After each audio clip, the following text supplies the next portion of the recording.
Exaltamos para todo sempre o nome excelente de Jesus Cristo, o Rei da Glória, a quem rendemos toda a honra e todo o domínio e toda a exaltação.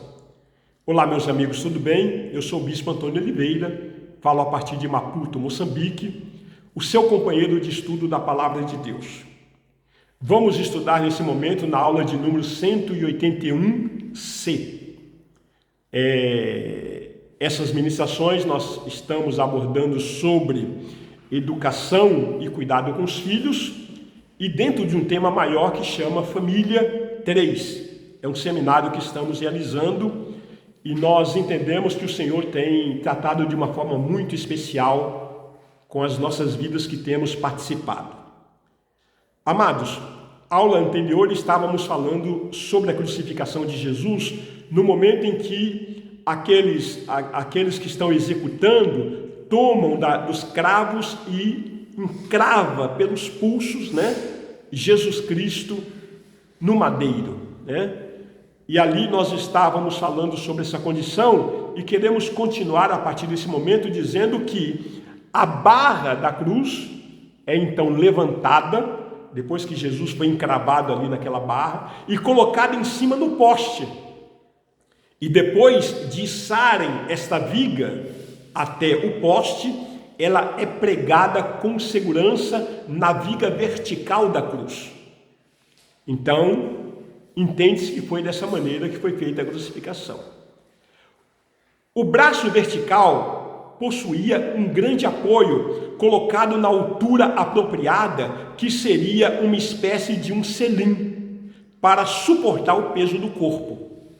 E assim o pé esquerdo agora é empurrado para trás contra o pé direito. E com ambos os pés estendidos, são atados dedo para baixo, ali usando um grande cravo para penetrar ambos os pés. O cravo é batido através deles, deixando os joelhos dobrados moderadamente. Amados, a vítima agora é crucificada. E sobre o topo é pregado a inscrição onde se lê: Jesus de Nazaré, Rei dos Judeus. Enquanto ele cai para baixo aos poucos, com mais peso nos cravos, nos pulsos, a dor insuportável corre pelos dedos e para cima dos braços para explodir no cérebro. Os cravos nos pulsos estão pondo pressão nos nervos medianos. Quando ele se empurra para cima para evitar esse tormento de alongamento, ele coloca seu peso inteiro no cravo que passa pelos pés. E novamente há a agonia ali queimando do cravo que rasga pelos nervos entre os ossos dos pés. Amados, contos romanos históricos e um trabalho exponencial estabelecem que os cravos foram colocados entre os ossos pequenos do pulso, os ossos chamados de radial e ulna, e não pelas palmas das mãos, porque cravos colocados pelas palmas, eles sairiam por entre os dedos, se o corpo fosse forçado a se apoiar neles. Então rasgaria a mão e o corpo cairia. Por isso que foi encravado nos pulsos. O peso das pernas sobrecarregava a musculatura abdominal, que, cansada, tornava-se incapaz de manter a respiração, levando à morte por asfixia. É o que geralmente acontecia com os condenados crucificados. Então, nos momentos que precedem a morte, falar ou gritar exigia um enorme esforço. Nesse ponto, outro fenômeno ocorre.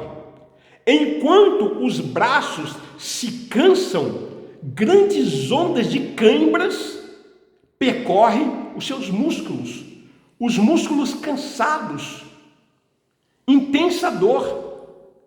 Com estas câimbras vem a dificuldade de empurrar-se para cima. Pendurando os seus braços, já estava nessa condição, os músculos peitorais, eles ficam paralisados. E os músculos intercostais ficam incapazes de agir, de qualquer reação. O ar pode ser aspirado. Porém, os pulmões, ele não tem condição de expirar o ar. Jesus luta para se levantar a fim de fazer uma respiração. Finalmente, dióxido de carbono é acumulado nos pulmões e no sangue. E as câimbras diminuem. Esporadicamente, ele é capaz de se levantar e expirar e inspirar o oxigênio vital. Amados, sem dúvida nenhuma, foi durante esse período que Jesus, ele conseguiu falar as 7 frases registradas nos evangelhos. Abandonado por Deus? Sim. Jesus sobre a cruz tinha se tornado pecado para a raça humana. Portanto, o Pai se separou do Filho. Assim como Jesus se desviou do curso de Deus pelo pecado assumido por ele. Porque Deus Pai tinha se afastado dele, porque é contra o caráter de Deus encarar o pecado. O pecado não pode estar na presença de Deus. Então Deus, ele se retirou de qualquer comunicação com seu Filho naquele momento, enquanto Jesus carregava a culpa pelo meu pecado, pelo seu pecado, pelo pecado do mundo.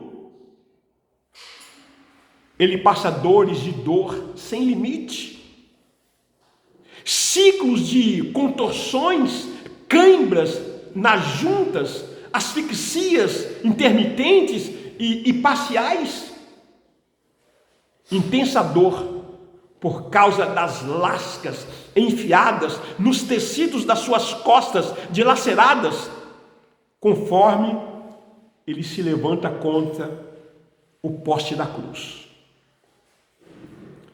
Então, amados, outra dor agonizante começa. Uma profunda dor no peito, enquanto seu pericárdio se enche de um líquido que comprime o coração. Amados, a cruz era construída de tal forma que quando a pessoa era pendurada contra ela, cada junta do seu corpo se deslocava. Uma tortura radical, causando a mais terrível dor. Agora ele está quase acabando. A perda do líquido dos tecidos atinge um nível crítico. O coração comprimido, ele se esforça para bombear o sangue grosso e pesado para os tecidos. Os pulmões torturados tentam tomar pequenos golpes de ar. Os tecidos, marcados pela desidratação, mandam os seus estímulos para o cérebro. Uma esponja molhada em pósca, o vinho azedo, que era a bebida ali dos soldados romanos, é levada aos seus lábios. Ele aparentemente não toma esse líquido.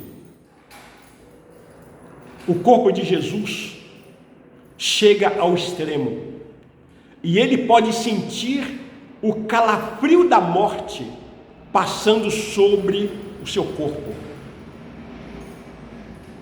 Sua missão de sacrifício está concluída.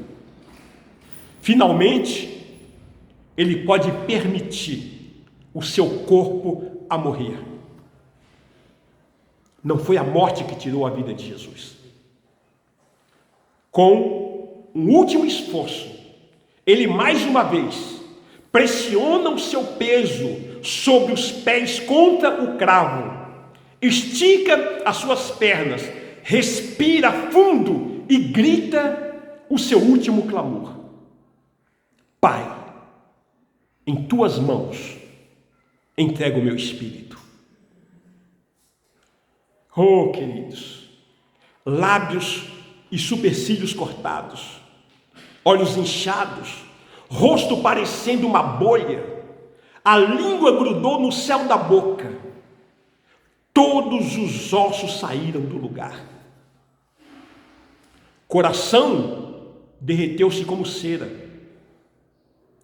Para o regime de crucificação não havia sepultamento. As vítimas eram crucificadas fora da cidade. Os corpos entravam em decomposição. Os urubus e outras aves de rapina comiam a carne por cima. E as bestas feras se aproximavam à noite para comer a carne também. Era assim que funcionava o regime de crucificação. Um horrível e vergonhoso espetáculo. Como dissemos, não foi a morte que matou Jesus. Ele mesmo se entregou. Aparentemente, para ter certeza da morte, um soldado transpassou sua lança entre o quinto espaço das costelas, enfiando para cima em direção ao pericárdio até o coração.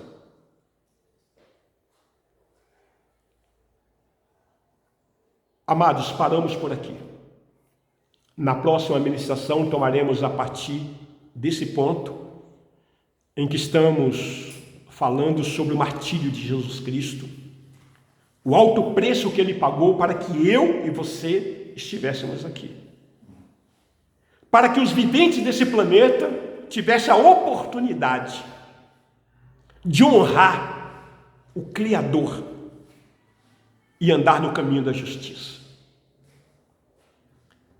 Porque, infelizmente, as pessoas não têm noção do trabalho que foi realizado para chegar até a sua existência. E muitos estão jogando a sua vida fora, menosprezando todo esse trabalho. Oxalá que eu e você possamos perseverar e adorar o nosso Deus na beleza da sua santidade. Até a próxima, em nome de Jesus. Amém.